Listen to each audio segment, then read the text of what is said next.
Jesus, I would say no doubt lived as a person, but to the extent of what he did, I'm not sure. If he comes walking into where I work, shows me the signs of the stigmata and tells me he's the Son of God, I might start believing. I don't believe in God, first of all. Maybe because I grew up in like an age of science. I have a lot of different thoughts and theories on Jesus, but I don't think coming back from the dead's really possible.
I just thought the idea of an all-powerful, all-loving creator of the universe was just an absurd idea on the surface of it. It wasn't even worth my time to check out. As far as Jesus was concerned, I thought that if he existed, and I wasn't sure whether or not he ever did, he was probably a nice guy, he was probably an excellent teacher, but he certainly wasn't the Messiah, and he certainly wasn't the Son of God. Now, my wife was more in spiritual neutral. She was more of an agnostic, whereas I was more antagonistic toward Christians. I just didn't know where all the pieces fit together. I didn't know who Jesus was or how he fit into the picture. Lee was antagonistic towards God. I was simply confused. There really was no room for God in my relationship with Leslie when we were dating and when we got married, but you know what? We were happy. We didn't have any problem with that. When I first started going to church, Lee responded very negatively. He basically told me that this is not what he had signed up for, that when we had gotten married, he had life planned in a way that did not involve church. My biggest fear with Leslie was that she was going to turn into some religious prude or something, and I thought nothing good can possibly come out of this.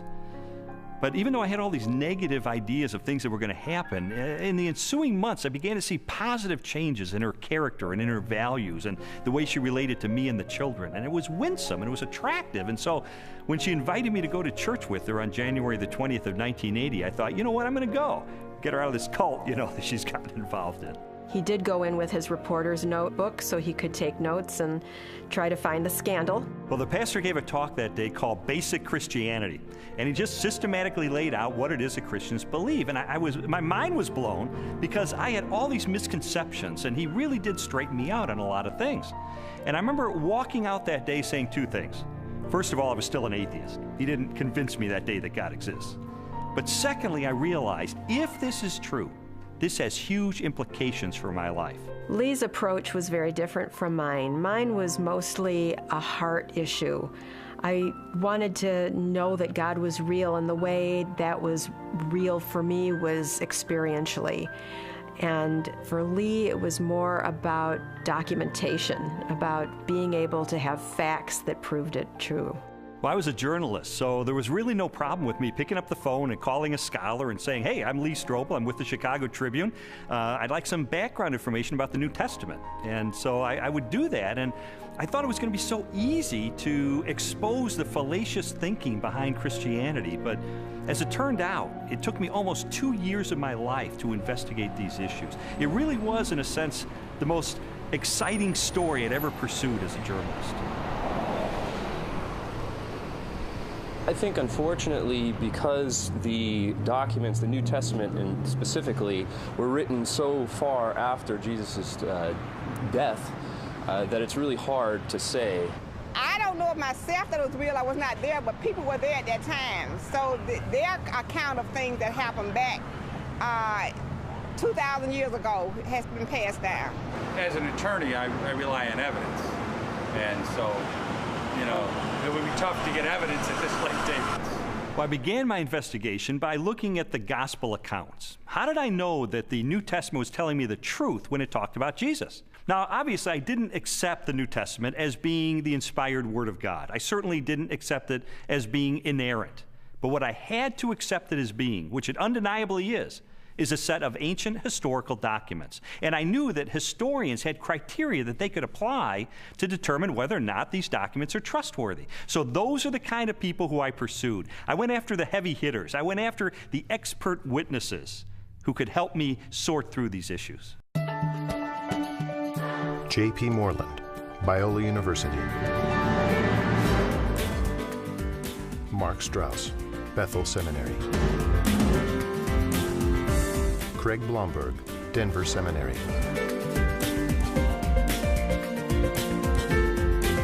Craig Evans, Acadia Divinity College. N.T. Wright, Bishop of Durham, United Kingdom. Over the last 250 years, it's been common coin in Western culture that, oh, you can't believe what's said in the Gospels. You know, it's even made into musicals. The things that you're liable to read in the Bible, they ain't necessarily so. And that skepticism has wormed its way into much modern culture, and indeed into many Christian circles, many church circles, where they'll say, well, Matthew probably made this bit up, or Luke just added this bit on the end of the parable, or whatever it is. I and others have spent some of the best years of our lives researching what was actually going on in Palestine in the first third of the 1st century AD, and trying to get inside the minds of 1st century Jews, 1st century Romans, different Jewish parties and movements, etc., etc. And the more that I have tried to do that, the more I've found that what you find in Matthew, Mark, Luke, and John comes up in 3 dimensions and says, my goodness, this actually belongs. It makes sense. It fits. It gives us very vivid portraits of who these people were and what they were doing. The New Testament Gospels are biographies of Jesus. While the authors do not identify themselves in the text, from very early in the Christian era, the Gospels have been attributed to Matthew, a disciple or follower of Jesus, Mark, a colleague of Peter, also a disciple, Luke, a historian and confidant of the Apostle Paul, and John, a disciple of Jesus. Both Matthew and John were among the 12, Jesus' closest followers, and constant companions throughout his ministry. They would have personally observed most of the events they described in their Gospels. Mark and Luke were also contemporaries of Jesus and wrote their biographies based upon information provided by many eyewitnesses.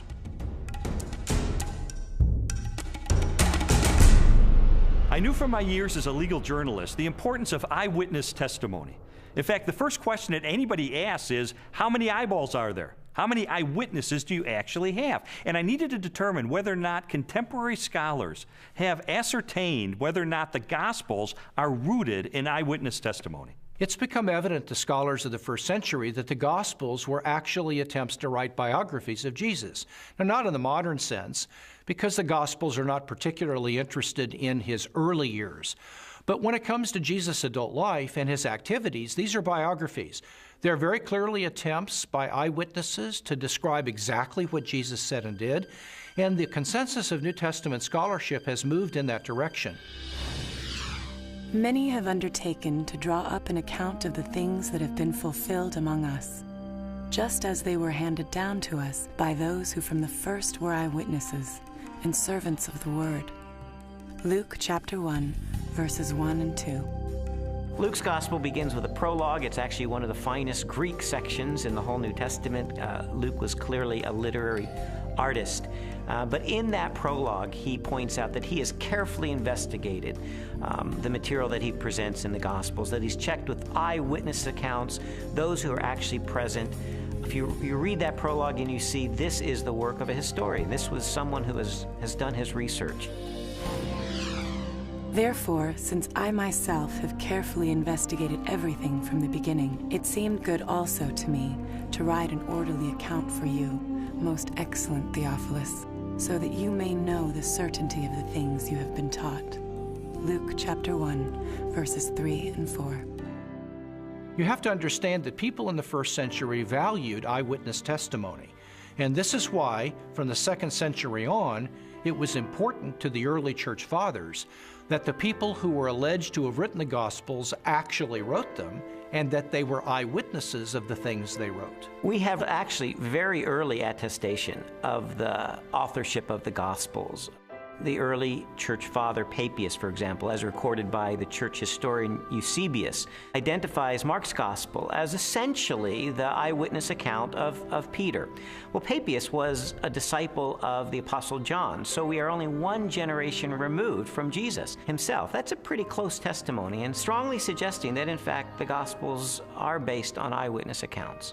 Now, of course, it's not what you would have seen if you had a video camera there, because, after all, if you put a video camera on a street corner, even in Washington, you'd get politicians coming to and fro. You wouldn't actually have a story that would make sense. You'd have a string of random, unsorted events. That doesn't mean that none of it happened, that it's all made up. It's just to acknowledge what is blindingly obvious, that it has been edited and no doubt shaped by the needs of the community, because people tell the sort of stories that they want to tell, because this matters to us urgently here and now.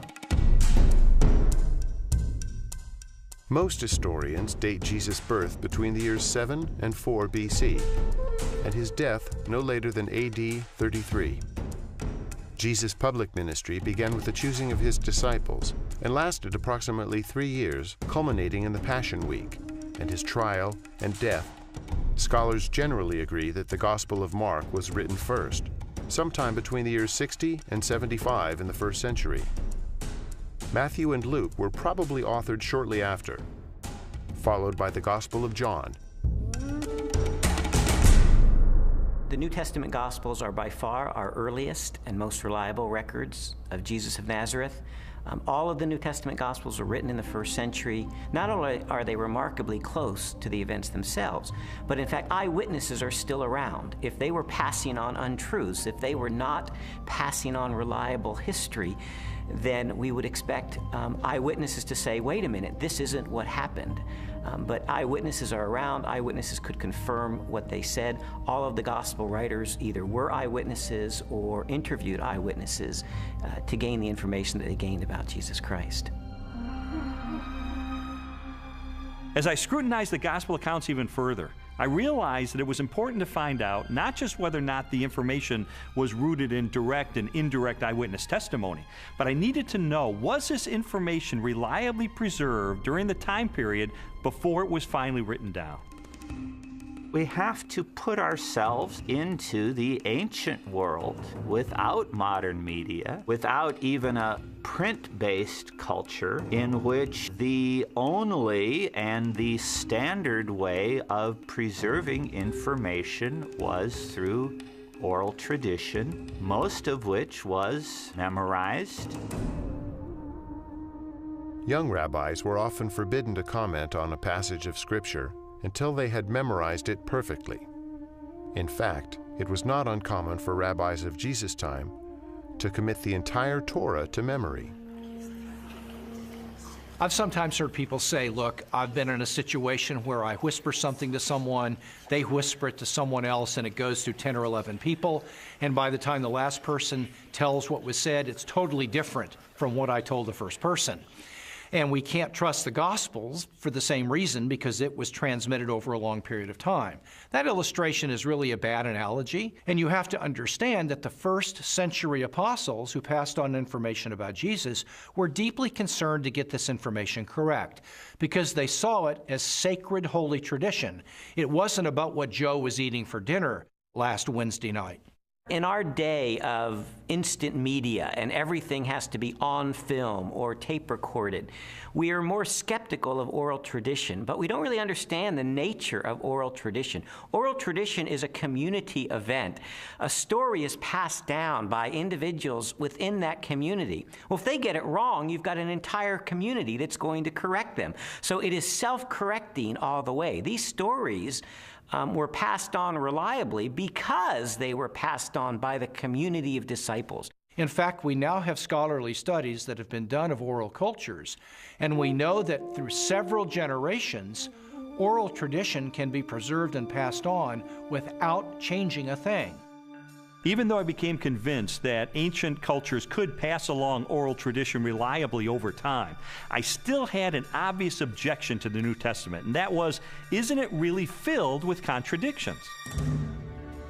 One of the issues people often raise is the question of apparent contradictions between the Synoptic Gospels, where there's a parallel story. For example, Matthew tells the story of 2 blind men being healed, whereas in Mark's account there's only 1 blind man. How can we get this contradiction? The vast majority of these apparent contradictions, however, are quite easily resolved. Mark describes only one of the 2 blind men, the one who is most prominent, obviously, or perhaps even the one who became a disciple of Jesus and became prominent in the later church. So most of these apparent contradictions are quite easily resolved. Had every single account given us exactly the same detail, we might have accused them of some form of collusion, of having gotten together and carefully planned out how they were always going to tell the story with the exact number of details, but then one doesn't have independent testimony at all. It's natural when you have multiple eyewitnesses to the same event. You're going to get different perspectives, and that's okay. You want that. What you're looking for is a core to the testimony that's the same, that's consistent, even though there may be some variation in the incidental details. If you're in a court of law and you have multiple witnesses come in and testify to the exact same thing, the first objection that's brought up is to say collusion. They got together. They orchestrated their testimony, and their credibility is shot. The earliest known copies of the Gospels were written on sheets of papyrus and scrolls made of animal skins. They are among the oldest existing manuscripts of antiquity. The Codex Sinaiticus was authored between AD 330 and 350. It contains almost all of the New Testament and a significant portion of the Old, while the Codex Vaticanus from the same era is a nearly complete Greek copy of the entire Bible. A papyrus fragment from the 18th chapter of John dates to AD 125, less than a single generation after the Gospel was originally written. When I found out that we have no original survivors of the manuscripts of the New Testament, I became very skeptical. Because if all we have are copies of copies of copies of copies of copies, then how do we know that what we possess today bears any resemblance to what the original said? We have better manuscript attestation for the New Testament than any other ancient document. For example, the Bible of the Greeks, Homer's Iliad, is preserved in maybe 600 manuscripts, the oldest of them 1,000 years after the document was actually written. The New Testament, we have something like 5,000 Greek manuscripts. So everyone agrees, whether liberal or conservative, that we have an incredibly reliable New Testament. We have thousands of manuscripts of the New Testament. We also have virtually the entire New Testament preserved in the quotations of the Church Fathers in the first 4 centuries, so that if we had no copies of the New Testament, we could reconstruct the New Testament from quotations from the early Church Fathers. Following the pattern of my investigation, my next step was to determine whether or not there was any evidence outside the New Testament that corroborates what the New Testament tells us. Jesus, of course, wasn't the emperor of the Roman Empire. He wasn't some autocrat that had conquered half of the world, but he did leave an impact in his own environment and created a movement that grew from there. And there is a remarkable amount of documents and corroboration. Josephus refers to him. The Roman historian Tacitus refers to him. Suetonius, the political writer, refers to him. Critics refer to him. And so it's like a stone thrown into a pond. The ripples go out and everywhere are felt. It's a very impressive record taken as a whole. In AD 93, the Jewish historian Josephus published his work, Antiquities of the Jews. Scholars generally agree that the following text accurately records Josephus' record of Jesus. Now there was about this time Jesus, a wise man, for he was a doer of wonderful works, a teacher of such men as received the truth with pleasure. He drew over to him both many of the Jews and many of the Gentiles. When Pilate, at the suggestion of the principal men amongst us, had condemned him to the cross, those that loved him first did not forsake him. And the tribe of Christians, so named for him, are not extinct to this day. In a court of law, the rebuttal case is an opportunity for the other side to present their evidence. Well, in recent years, there's been a proliferation of books and articles about the so-called Gnostic Gospels. And I wanted to figure out, does this represent the mainstream of academic scholarship? The Gnostic Gospels are a collection of religious writings from the 2nd and 3rd centuries. They blend the teachings of Jesus with a variety of ancient philosophical beliefs. According to the tenets of Gnosticism, the universe was the creation of a flawed and wicked God. Therefore, all matter was evil. Salvation from this world could only be attained through secret knowledge about the spiritual nature of man. There's been a lot of talk about the Gnostic Gospels, the Gospel of Mary Magdalene, the Gospel of Philip, the Gospel of Thomas. These documents are almost universally recognized to be much later than the New Testament Gospels and not to record historically reliable material related to Jesus. Well, the New Testament Gospels give us a portrait of an early 1st century Palestinian Jesus of Nazareth. The Gospels from the 2nd century, which are mostly Gnostic Gospels, such as the Gospel of Judas, or the Gospel of Thomas, or the Gospel of Philip, or the Gospel of Mary, they give us a very different Jesus. Now, you can pick and choose if you want. You can say, well, I like the 2nd century Gnostic Jesus better. Others might want the early 1st century Palestinian Jesus. But if you're going to be a scholar about it, and you're going to talk about, well, which Gospels really do give us earlier traditions that more reliably reflect the actual historical Jesus, you got to go with the New Testament Gospels every time. There's a view among some that there were all of these different competing views of Jesus Christ, and that the one that won out became the orthodox perspective of Christ reflected in the Gospels. All the evidence runs contrary to that. Jesus was a 1st century Jewish teacher who revealed and demonstrated himself to be the Messiah. That's the presentation we get in Matthew, Mark, Luke, and John, the New Testament Gospels. These later Gospels, these Gnostic Gospels, present a very different Jesus, almost a Greek philosopher, an esoteric Gnostic Jesus that's clearly not the authentic historical Jesus. What I've come to discover is that the Gospels in the New Testament, Matthew, Mark, Luke, and John, are our best sources for Jesus. And I've also found that they are reliable, and that from these sources we can form a picture that I believe is very accurate, that tells us about Jesus, what he taught, how he was perceived by his contemporaries, and what his life was really all about. Everything from Jesus' parables to his healings, to his controversies, to his warnings, and all of that, the reason they were telling this stuff is that not just it was good advice for them in their own day, but that it actually mattered, that it actually happened. And if it hadn't happened, you're into a totally different worldview, a worldview which is about ideas, which is about self-realization, hugely popular in our culture just now, discovering who I really am. You know, for goodness sake, Jesus didn't come to help me discover who I really am. He came to tell me who he knew I really was and to do something about it. And that's much better news. After a while, as the evidence would accumulate more and more, it was like there were these scales and they began to tip increasingly.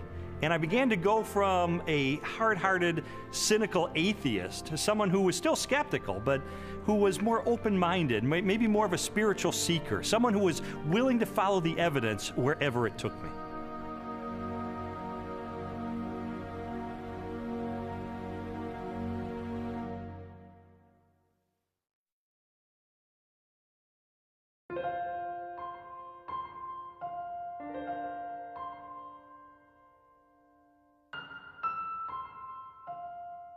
This whole time I was on this investigative journey, Leslie and her friends behind the scenes were praying because they knew that I was checking into the evidence. I was looking into these issues for myself, and they just wanted me to be open-minded about the evidence that I found. I was feeling like my whole world was opening up into something new and way more exciting and fulfilling than what we had been on. And it was that frustration of trying to help him to recognize that that was the case. Well, Leslie tried several things during this period to try to spur me on in my investigation. It didn't help very much. For instance, she would leave Bible tracts around the house, or she would take a Christian book and highlight certain passages and leave it open on a coffee table, things like that. And it really didn't help. And I told her it was not helping, and she understood that. But I think sort of the whole time she was holding her breath, because this was not a very smooth investigation.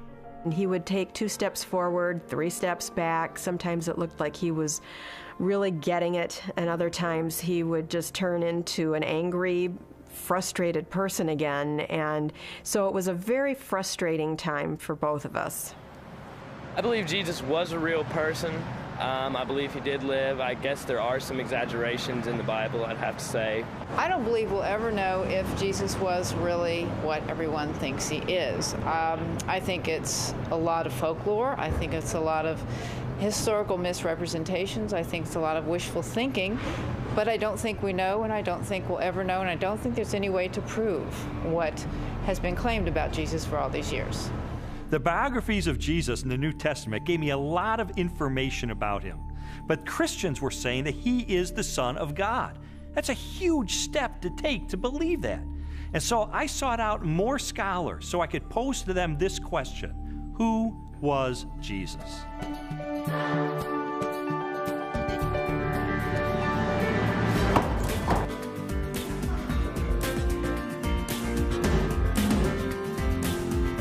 Michael Rydelnik, Moody Bible Institute.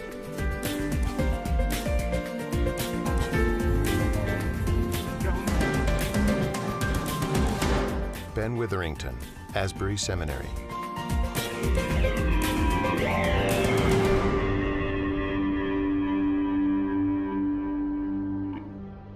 Now, this is one of the things I love about Jesus, and it says something to us. His identity is complex. He can't be pigeonholed. He fits no one formula. There's a lot of aspects to who he is. But always, he presents himself as a challenge to the status quo, to preconditioned thinking about what Son of God, what Messiah must be. He's carving out his own niche. He's doing his own thing like a great and creative artist. He is not simply replicating anything from the past. He is taking bits and pieces of prophecies and ideas and wisdom literature and law and you name it, and he's made a whole new gumbo. And he's serving it up, and people don't know what to think. He goes in a synagogue and says some of this stuff, and they go, wow, a new teaching, and with authority. Shazam! Amazingly, people say, you know, no one teaches like him because he spoke with his own authority. Our sages, our rabbis, always taught that you have to teach in the name of someone else. You know, Rabbi so-and-so says in the name of Rabbi so-and-so. That's the way rabbis were taught to teach. Yeshua came and said, you've heard it said, but not what my rabbi taught me, but I say unto you. And he would clarify, even overrule in some ways, the Old Testament law. Well, this law was given by God himself, for Jesus to say, I am the authoritative interpreter of the law. I am the one who has come to fulfill the law. That's an extraordinary claim, a claim to essentially the authority of God. The Spirit of the Sovereign Lord is on me, because the Lord has anointed me to preach good news to the poor. He has sent me to bind up the brokenhearted, to proclaim freedom to the captives. Isaiah 61:1. It's interesting because when Yeshua went into the synagogue, that was the passage he read. And he says, this day, this verse is fulfilled in your hearing. And basically he's saying, I'm the servant that's described here. I'm the one who fulfills this. Philip comes to Jesus and asks him to show us the Father, and Jesus says, the one who has seen me has seen the Father. Jesus clearly presents himself as the self-revelation of God. Those who meet Jesus are, in fact, meeting God. When Jesus is brought before Caiaphas, the high priest, and some of the Sanhedrin members that have gathered the evening that Jesus is arrested, they're trying to find incriminating evidence, they're trying to find incriminating testimony, and they're not doing real well. And finally, the high priest asked Jesus directly, tell us plainly, are you the Messiah, the Son of God? And Jesus says, I am. And you will see the Son of Man seated at the right hand, coming with the clouds of heaven. And there Jesus has combined phrases from Daniel 7 and Psalm 110. Jesus sees himself as this heavenly figure. More than 80 times in the New Testament Gospels, Jesus is identified as the Son of Man. While the human connotations of the phrase are obvious, a broader interpretation is found in an Old Testament scripture written by the Jewish prophet Daniel. In my vision at night I looked, and there before me was one like a son of man, coming with the clouds of heaven. He approached the Ancient of Days and was led into his presence. Daniel 7:13. Many Christians and non-Christians hear the phrase Son of Man, they think Son of God refers to his deity and Son of Man refers to his humanity. That's in part true, but in fact Son of Man has a much greater significance than that as well. The title Son of Man, Jesus draws that title from Daniel chapter 7, where a glorious messianic figure comes before the Ancient of Days, a reference to God, and he is given all glory and power and majesty. That portrait of this glorious Messiah is the one that Jesus identifies himself with. He is the Son of Man. So Son of Man doesn't just mean a human being. His dominion is an everlasting dominion that will not pass away, and his kingdom is one that will never be destroyed. Daniel 7:14. Actually, the phrase Son of Man refers to his humanness and his more than humanness. Because no human being can rule forever unless he's a forever person in some kind of way. In addition to the claims that Jesus makes about himself in the New Testament, there are also reports that he performed the miraculous, that he walked on water and healed the sick and turned water into wine and raised the dead and did exorcisms. And so I had to know, is there evidence that these miracles are a result of his divine nature?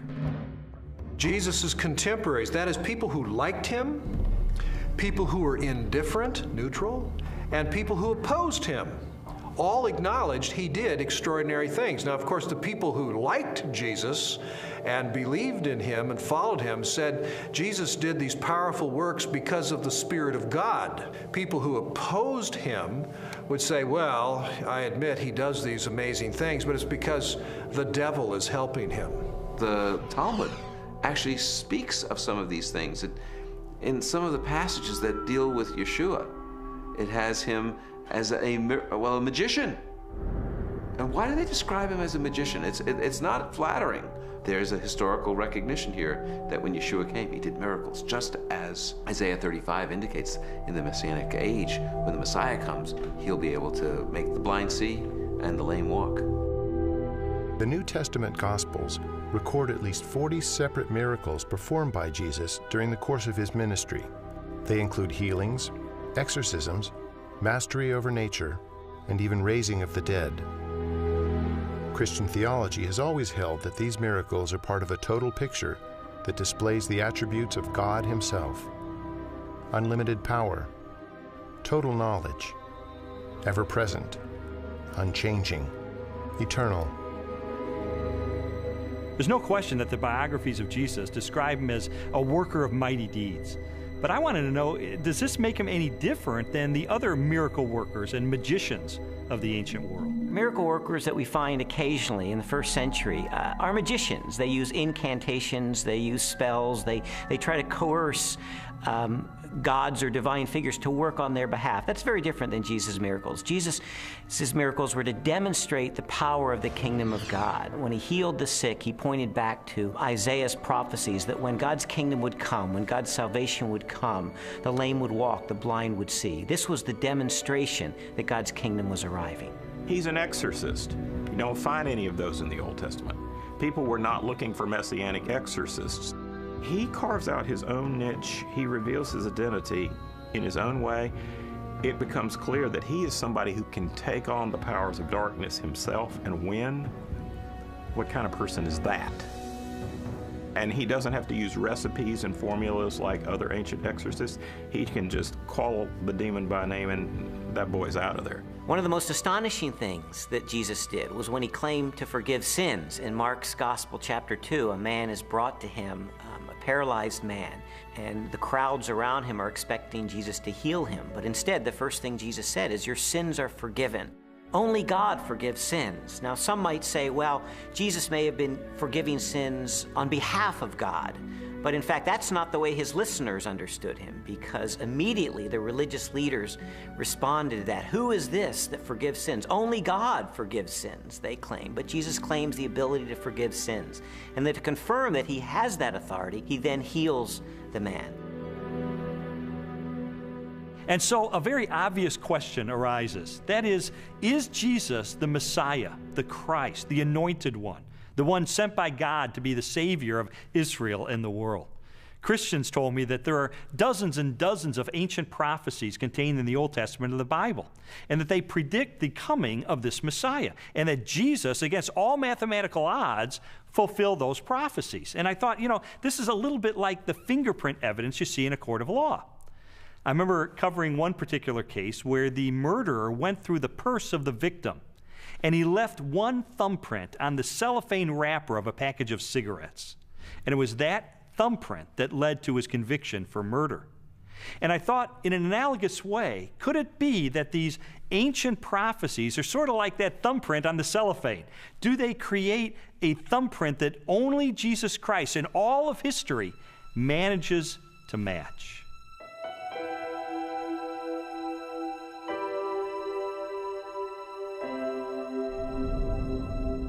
This is Yeshayahu 53:6, or Isaiah 53:6.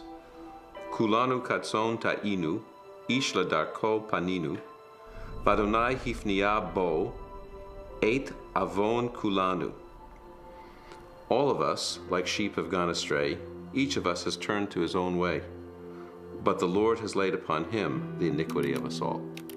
I had a friend who wrote this out on a piece of paper. He typed it up on his computer without any verse notations. And he took it around to everyone in his office.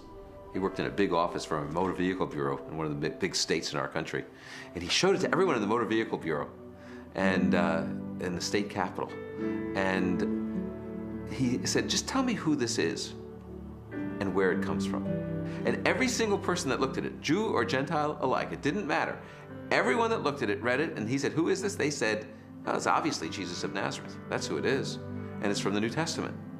And then my friend would say, but no, it's not from the New Testament. It's from the Hebrew Bible. It was written 8 centuries before Jesus came. Can you believe this? And he showed it to them from Isaiah. And people really had a hard time, because if you read this passage without any kind of presuppositions or bias, you will read it, and it will be really clear that this is the life of Yeshua. Now, could he have fabricated this, or is this just a big coincidence? In the Old Testament, we really have 2 kinds of prophecies. We have prophecies that are fulfilled uniquely in Christ, and prophecies that are fulfilled typologically in Christ. And I do think we need to distinguish between the two. Those that are fulfilled uniquely in Christ were once and for all fulfilled by Jesus. And those are the ones that we can really point to have apologetic value. That is, to demonstrate that Jesus was the only person who could have possibly fulfilled this. His birth in Bethlehem is one of those prophecies. His role as the suffering servant of Isaiah 53 is one of those prophecies. His entrance into Jerusalem on a donkey from Zechariah chapter 9. These are clear evidence that Jesus is fulfilling the Old Testament. The most amazing part of Isaiah's prophecies is in Isaiah 9, when it speaks about the son of David coming to be the king, to sit on the throne of David and have an eternal righteous kingdom. And everyone knows it from Handel's Messiah. Unto us a son is born, unto us a child is given. And the idea of this verse is that the Messiah will actually be born, physically born. And then it says, and his name shall be called Wonderful Counselor, Mighty God, Father of Eternity. In other words, he's the creator, the author of time. Some skeptics have said that Jesus could have engineered the fulfillment of these prophecies. Of course, Jesus could not have determined where he was going to be born, so to be born in Bethlehem, obviously he could not have engineered that. Also, as the suffering servant, it would have been difficult for him to engineer such a specific fulfillment of Isaiah 53. But on the other hand, the fact that Jesus performed certain actions that in fact fulfilled prophecies only demonstrates that he was indeed the Messiah. Anyone who enters Jerusalem riding on a donkey, an obvious fulfillment of Zechariah 9:9, is saying, yes, I am the Messiah. So we certainly have a glimpse in that fulfilled prophecy of the self-consciousness of Jesus, that he truly believed that he was the Messiah. Scholars have determined that Jesus fulfilled at least 46 major prophecies, each written a minimum of 3 centuries before his birth. Their content ranged from specific details about his life to the symbolic implications of his death. Psalm 22 gives a poetic picture by David, written in the first person, of what the Messiah will be like in his suffering. And one of the things he says is that they will pierce my hands and my feet. Now, David wrote before crucifixion was known, probably by about 300 years. So Isaiah 53 says he was pierced through. It gives us the reason for his death. He was pierced through for our iniquities. So there's a purpose. He dies not just because he's a martyr, but because he's a substitution for sin. A college professor of mathematics and science named Dr. Peter Stoner wanted to determine what the odds were that any human being throughout history could fulfill the messianic prophecies. So he had his students come up with very conservative estimates of the likelihood of any human being fulfilling certain of these predictions, and then they just ran the numbers. And what they determined is that the odds of any human being fulfilling 48 of these ancient prophecies would be 1 chance in a trillion.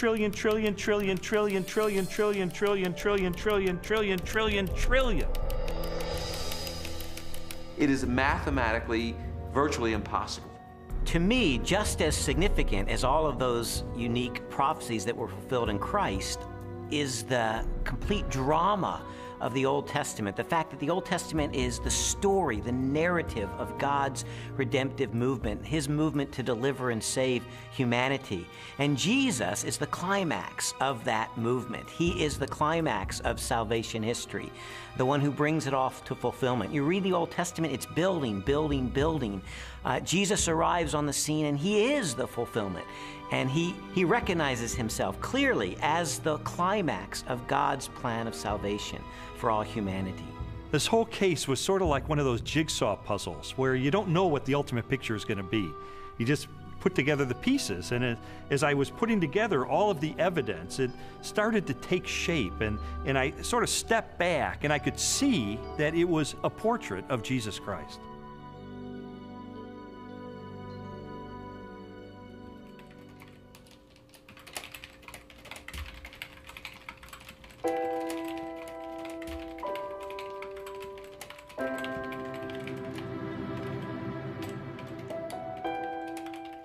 This was not just an intellectual journey. There was a very real emotional component to this, because I would find things along the way that would challenge me and my worldview on a very deep level. And I would recoil from it, and I wouldn't want to believe it. And I mean, there were so many reasons why I didn't want there to be a God, because I did not want to be held accountable for my life. I didn't know at the time why Lee was so angry. I thought it was just being stubborn. He says, after coming through it, that it was conviction. It seemed that the more Leslie's values were changing and her character was being transformed and the way she related to me and the children was changing, it would highlight the contrast with my life. I was feeling fearful and angry as well that he was being affected by it in the way that he was. I mean, the truth is, I felt like I was losing Leslie. She was being pulled away from me into this Christian subculture. I didn't fit in there. I'm the atheist. I'm the skeptic. And yet I felt like she was being pulled away, and I loved her. I didn't want to lose her. And it got to the point where I was so angry over the whole thing. One day I just reared back and I kicked a hole in our living room wall, just out of rage over the situation. It was a very ugly scene right in front of Leslie, right in front of our little girl. They were crying, and I didn't want to lose her.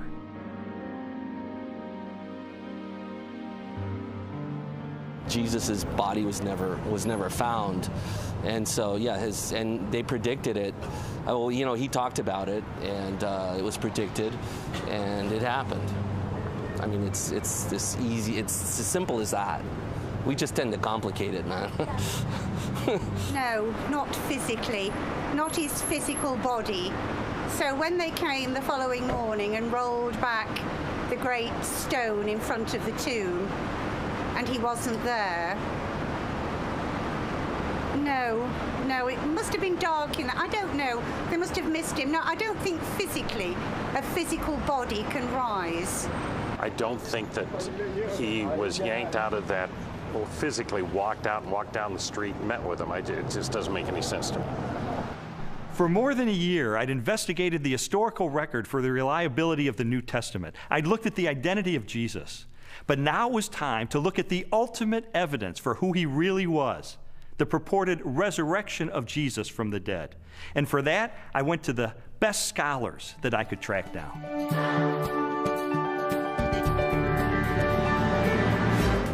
William Lane Craig, Biola University. Gary Habermas, Liberty University.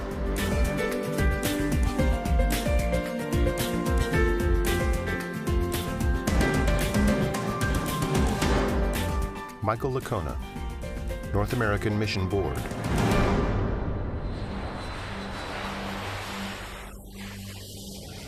You see, while Jesus was on earth, he made some really radical claims. He claimed to be the uniquely divine servant of God, and he claimed that the only way that we could get to God would be through him. Now, I submit to you that if one of your professors made some claims like that, you would think that he or she was a few French fries short of a Happy Meal. Those are some really audacious claims.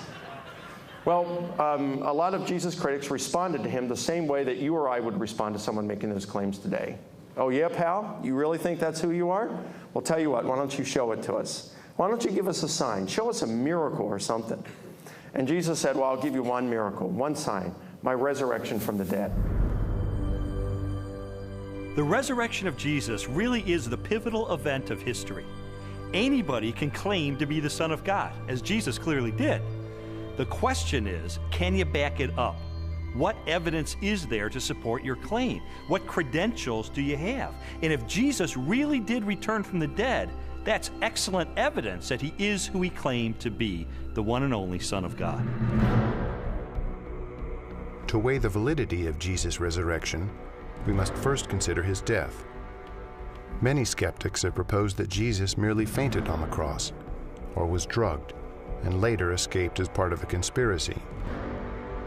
By contrast, the four gospel narratives collectively describe the events of his public beating, death by crucifixion, and burial. Pilate had Jesus flogged and handed him over to be crucified. Mark 15:15. Chances of surviving crucifixion were extremely bleak. Crucifixion and the tortures that normally preceded it was the worst way to die in antiquity. A person was scourged to the point usually that their intestines, arteries, and veins were laid bare. And then after that, a person was dragged out where they were impaled to a cross or a tree and then left hanging there in excruciating pain. In fact, the word excruciating comes from the Latin, out of the cross. Jesus was being tried and executed as a rebel leader. Now, in the Roman army, if you were responsible for looking after one prisoner of war, even if he was a rather insignificant prisoner of war, if you let him get away, your life would be forfeit in place of his, and life was very cheap. If you were looking after the execution of a rebel leader and you let him get away, you're in deep trouble. Yeah, you're not going back home to your wife and kids. No way, game over. The Romans were very, very good at killing people. They specialized in it. They prided themselves on it. Perhaps the most definitive statement of Jesus' death at the hands of the Romans is recorded in the Gospel of John. One of the soldiers pierced Jesus' side with a spear, bringing a sudden flow of blood and water. John 19:34. Medical experts have concluded that this account from John, an eyewitness of the crucifixion, is evidence that as he suffocated on the cross, Jesus' heart had ruptured. There came a rich man from Arimathea named Joseph. Joseph took the body, wrapped it in a clean linen cloth, and placed it in his own new tomb that he had cut out of the rock. Matthew 27, 57 through 60. All four Gospels tell us that Jesus was buried in the tomb of Joseph of Arimathea.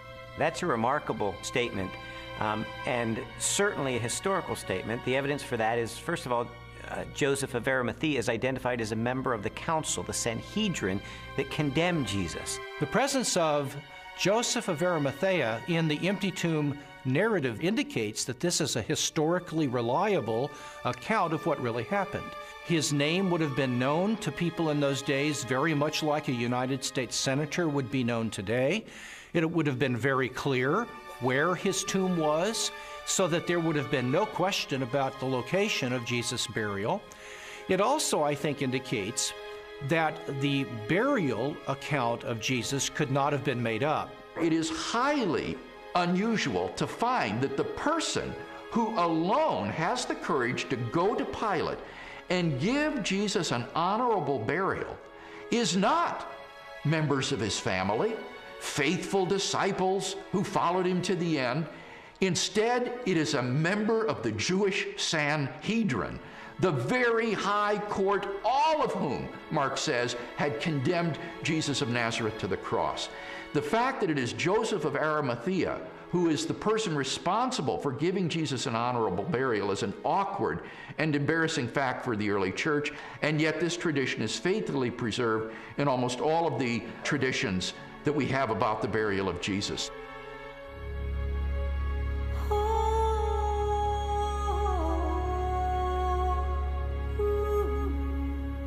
If Jesus really was killed by the Romans, if his body really was buried in the tomb of Joseph of Arimathea, then the next focus of my investigation became obvious. On the first Sunday after the crucifixion, was the tomb of Jesus Christ really empty? On the first day of the week, very early in the morning, the women took the spices they had prepared and went to the tomb. Luke 24, 1. The empty tomb story also has a very embarrassing feature of it that is preserved in the memory of the early church, namely the discovery of the empty tomb by women. Now, in order to appreciate this, you have to understand something of the status of women in Palestinian Jewish society.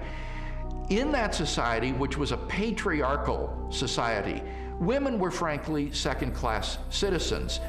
If you were going to invent an account about an empty tomb, then why on earth would you invent witnesses, primary witnesses, whom no one would believe? In fact, they would scoff at that later on. Supposing you were inventing the story of the resurrection of Jesus, many people have said, oh, this was all just dreamed up later on. Well, how would you have done that?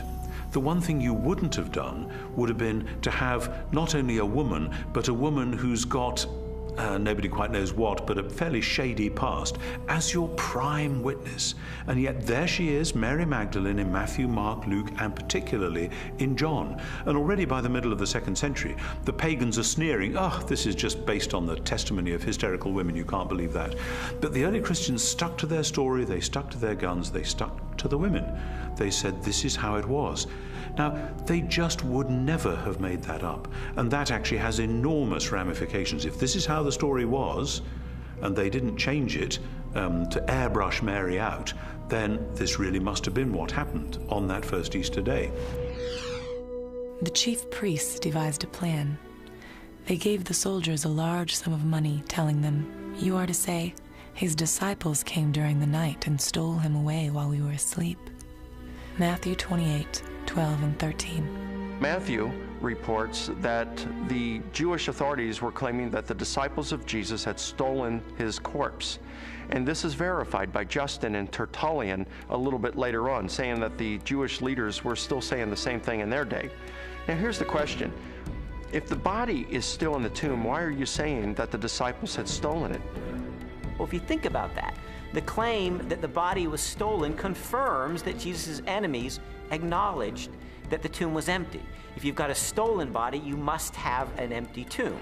If the tomb was not empty, Jesus' opponents would surely have gone and got the body and shown it as soon as the disciples began proclaiming the resurrection.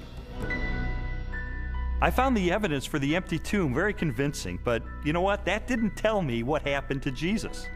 Is it true that hundreds of people really saw him alive after the crucifixion? My research took me to a letter that the Apostle Paul wrote to the church at Corinth, and it contains the earliest passage of all about what happened to the resurrected Jesus. He was raised on the third day. He appeared to Peter and then to the 12. After that, he appeared to more than 500 of the brothers at the same time. Then he appeared to James, then to all of the apostles. And last of all, he appeared to me. 1 Corinthians 15, 4-8. Paul, who is a first-generation Christian, having met and seen the resurrected Jesus, describes resurrection appearances to Peter, to the apostles, to James, and finally to himself. And he also mentions 500 people who saw Jesus alive. So we have eyewitness first-hand account of someone who himself saw Jesus alive and knows of 500 people or so who saw Jesus alive. That's extraordinarily strong evidence. These people, Paul tells us, were still alive at the time that he was telling the Corinthians about it. And his implication is we have hundreds of people who actually saw Jesus risen from the dead.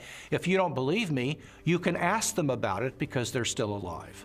In 1 Corinthians 15, Paul tells the Corinthian church that he passed on what he received. He uses the language, actually, of a formal transfer of tradition. What he received, and then he describes the resurrection of Jesus Christ and the resurrection appearances.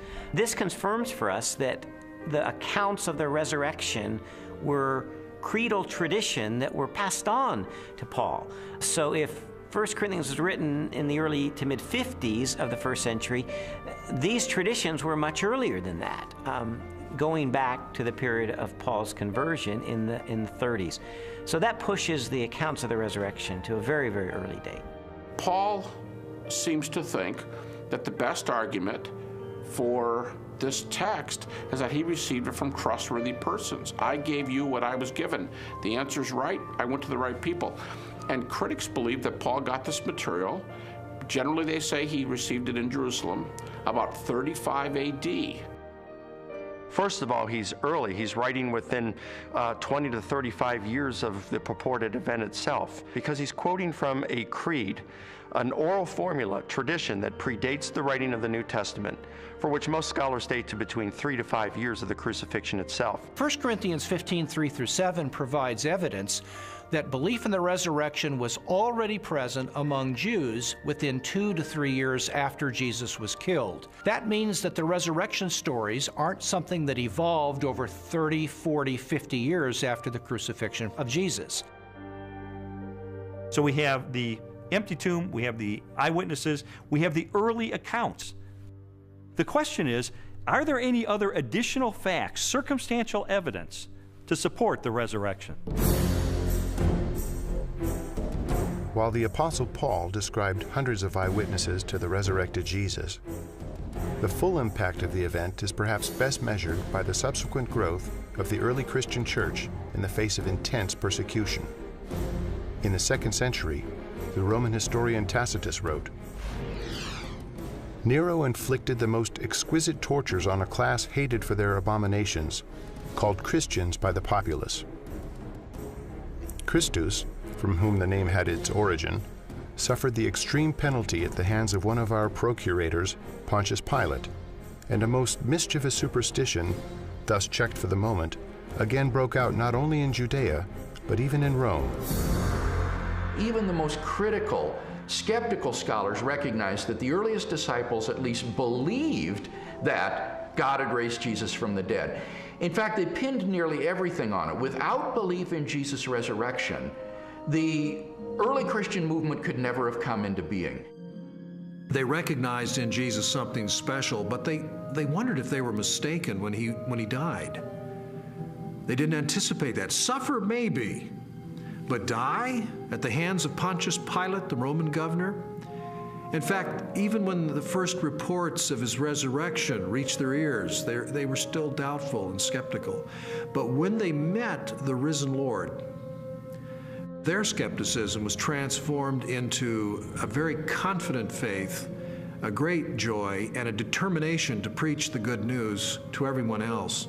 And I think that's the part that's awfully hard to refute, because we have this turnabout, this transformation of a discouraged and bewildered following on the basis of the good news. Somehow you have to explain the explosion from scared followers who run away to let's worship him, let's sing to him, let's pray to him. If there was no resurrection, and more to the point, if there was no resurrection appearances of Jesus, to those who doubted and were discouraged and denied and betrayed Jesus, we would not be sitting here talking about this today. Other messianic figures had risen in the past, had claimed to be somebody, and had been suppressed and killed by the Romans. Yet no movement arose around those dead messiahs. But these disciples of Jesus were willing to go to the ends of the earth proclaiming the gospel message. Were willing to suffer and die for that. The transformation from a bunch of defeated cowards to boldly, fearlessly proclaiming the gospel, even to the point of death, to me confirms that something happened on that first Easter morning. I have worked much harder, been in prison more frequently, been flogged more severely, and been exposed to death again and again. 2 Corinthians 11:23. After Jesus' crucifixion, the disciples lived lives of hardship for 20, 30, 40 years, suffered greatly in their ministries, and eventually suffered martyrdom and execution without recanting for their belief that they had seen Jesus risen from the dead. I mean, what were they gaining? Were they becoming rich? They're running around the countryside. They're, in some cases, abandoning their family for periods of time so they can preach. What they got for their efforts is death, in many cases. You also have to remember that the disciples died not just for something they believed was true.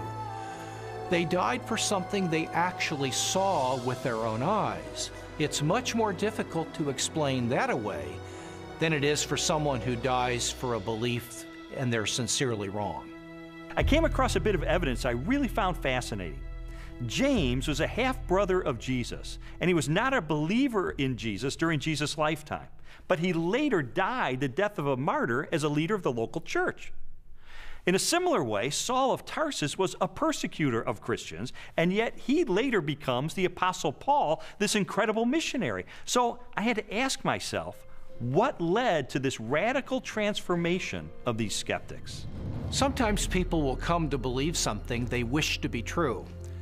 If you believe hard enough that a person is loving and kind, you can talk yourself into believing that, even though the person is not loving and kind. It's very, very difficult, however, to explain people coming to believe something that they're actually standing against. Now, in the case of James and Paul, they did not believe in Jesus before his crucifixion. In fact, they thought he was deranged, and they did not accept what he said and what he taught. James, the brother of Jesus, is a skeptic who doesn't come to Jesus until he meets the risen Lord. Critics allow that. Paul's a persecutor till he meets the risen Jesus. That's not the kind of testimony of someone who all gets together and say, hey, let's just cook this thing up. One of the certainties, it seems to me, related to the testimony of the apostles is that they truly believed that Jesus was who he claimed he was, and they truly believed that he had risen from the dead because they were willing to die for that. Very few people are willing to die for something they don't really believe in, or something even worse that they know to be a lie. When Jesus was executed, his disciples were rightly afraid. They scattered. They were fearful for their own life. Their hopes had been dashed because they had believed Jesus was the promised one who was going to usher a new day in for Israel. Turned out he wasn't, because he was murdered by crucifixion under the authority of the Roman Empire. And yet, shortly thereafter, we find them taking a stand in Jerusalem proclaiming that Jesus was the Messiah, the very Son of God. How do we explain that? How do we explain the fact that they were even willing to propagate this the rest of their lives and go to martyrs deaths for their belief. The only rational explanation is that something happened to them between the death of Jesus and 3 days later, and according to their own words, it was that they saw Jesus risen from the dead for themselves. People have often said, and I think it's a perfectly fair position, that okay, there aren't actually any good alternative hypotheses for how you explain the rise of early Christianity, but because we know as an absolute fact which we're not prepared to let go of, that nobody ever rises from the dead, then there must in fact be some other alternative hypothesis. And I want to say, okay, if you want to make the absoluteness of bodily death the cornerstone of your entire worldview, I actually can't stop you. If you choose to say, no, here I stand, death is the end, and nobody ever comes back from it, and that's just the way it is, well, that's where a lot of people were in the ancient world, it's where a lot of people are in the modern world. I think that that worldview is radically challenged by the strong evidence which points to the resurrection of Jesus, but it's up to somebody what they do with that challenge.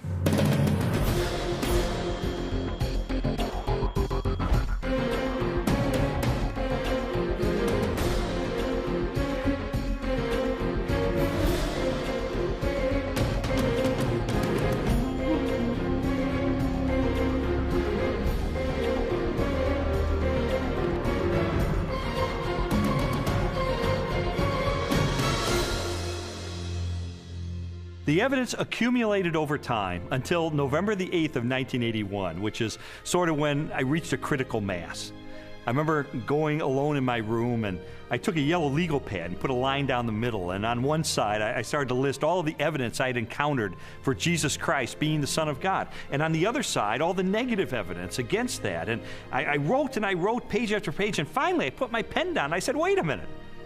In light of this avalanche of evidence pointing toward the truth of Christianity, it would require more faith for me to maintain my atheism than to become a follower of Jesus Christ. And so that's the moment that I decided, consistent with the evidence, the most logical, the most rational step I could take was a step of faith in the same direction the evidence was pointing, and put my trust in Jesus. And after I did that, I thought, you know, maybe Leslie would like to hear about this. I thought it was too good to be true. My heart was pounding. I was in tears. I was so excited. I just threw my arms around him and kissed him and hugged him and told him how I'd been praying and how lots of people had been praying that this day would come. She threw her arms around me and she said, "You hard-hearted son of a Baptist," she said, "I've been telling you this for 2 years. I mean, come on." And that began a transformational process for me, where over time, my philosophy and my attitudes, relationships, parenting, worldview, all of that began to change over time for good, really for good. When Lee became a Christian, his whole life started to change, to the extent that our 5-year-old daughter, who also saw those changes, went to her Sunday school teacher and told her that she wanted Jesus to do in her life what he had done in her daddy's life. Jesus said, "You shall know the truth, and the truth will set you free." And you know, that's my story. It was someone who said, I'm going to investigate this stuff with an open mind, let it take me wherever the evidence will take me. And what I discovered in the end is Jesus made the claim that he is the truth, that everything hinges on his identity. In fact, everything hinges on the resurrection, because anybody can claim to be the Son of God. If Jesus really did return from the dead, then he is who he claimed to be, and that changes everything. But what about your own journey? I'd really encourage you, if you've never done it, to investigate the evidence for yourself, but make 3 resolutions up front. Number 1, make it a front burner issue in your life. Number 2, resolve to have an open mind, to go wherever the evidence takes you, even if it takes you to the very uncomfortable conclusion that Jesus is who he claimed to be. And then finally, resolve that once the evidence is in, you will reach a verdict in the case for Christ.